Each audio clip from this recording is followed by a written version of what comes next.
Hi friends, welcome to Nila's kitchen. நம்ம இன்னைக்கு என்ன பார்க்க போறோம்னா அவரைக்காய் ஃப்ரை, மசாலா ஃப்ரை எப்படி செய்யலாம்னு பார்க்கலாங்க. எண்ணெய் போட்டு கடுகு போட்டுங்க. நான் பெரிய வெங்காயம் ஒரு 2 வெங்காயம் ஈக்குவலா வெங்காயம் எடுத்துக்கோங்க சைஸு. நான் 100 கிராம் வந்துட்டு அவரைக்காய் எடுத்துருக்கேங்க. அதனால 100 கிராம் வந்து ஆனியன் பெரிய வெங்காயம் எடுத்து பொடி பொடியா கட் பண்ணி எடுத்திருக்கேன். சின்ன வெங்காயம் போடுறதுனால போட்டுக்கலாம், அது உங்க இஷ்டம். இது நல்லா டீப்பா ஃப்ரை ஆகணுங்க. கொஞ்சமா சால்ட் போட்டுக்கலாம். நான் தூளுப்பே போட்டுக்கிறேன். ஃப்ரைனால தண்ணி அதிகமாக ஆட் பண்ண மாட்டோம்ல, அதனால நான் கொஞ்சமா போட்டுக்கிறேன்.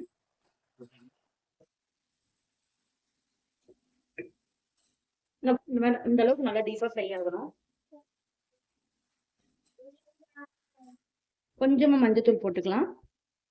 ஒரு 1/4 டேபிள் ஸ்பூன், இதுல வந்து 1/4 டேபிள் ஸ்பூன் தின்னதுலாம். பாருங்க நல்லா ஃப்ரை ஆயிடுச்சு. இப்போ நான் கருவேப்பிலை கொஞ்சம் போட்டுக்கிறேன். நல்லா டீப்பா ஃப்ரை ஆகணும்.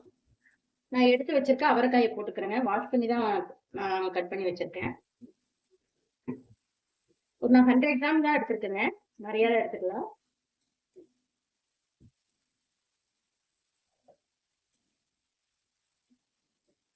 நல்லா டீப்பா ஃப்ரை ஆகணும்.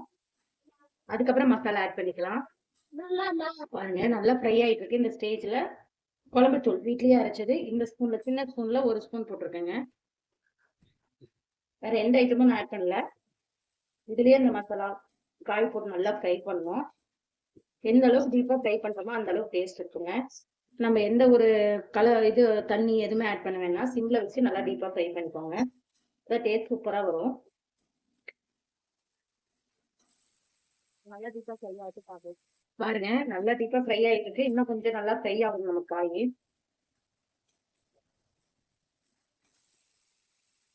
பாருங்க, இப்போ காரம் கொஞ்சம் எனக்கு கம்மியா இருக்கறதுனால நான் ரெட் சில்லி பவுடர் ஒரு 1/4 டேபிள் ஸ்பூன் மட்டும் ஆட் பண்ணிக்கிறேன்.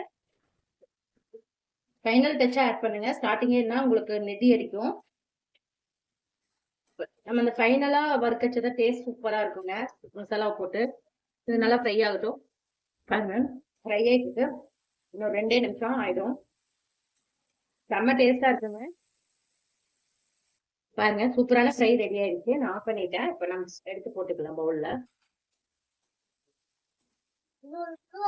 நான் 2 போட்டு கலவா செஞ்சிருக்கேங்க. பாருங்க பார்க்கவே எவ்வளவு சூப்பரா இருக்குன்னு. கண்டிப்பா நீங்களும் இந்த மாதிரி ட்ரை பண்ணி பார்த்துட்டு மறக்காம எனக்கு கமெண்ட் பாருங்க. எவ்வளவு சூப்பரா இருக்குன்னு ஆயிடுச்சு. நமக்கு சூப்பரான அவரைக்காய் பொரியல் ரெடி. உங்களுக்கு இந்த வீடியோ பிடிச்சிருக்குன்னு நினைக்கிறேன். இந்த வீடியோ பிடிச்சிருந்தா லைக் பண்ணுங்க, ஷேர் பண்ணுங்க, மறக்காம சப்ஸ்கிரைப் பண்ணுங்க. Thank you so much for watching. Bye bye.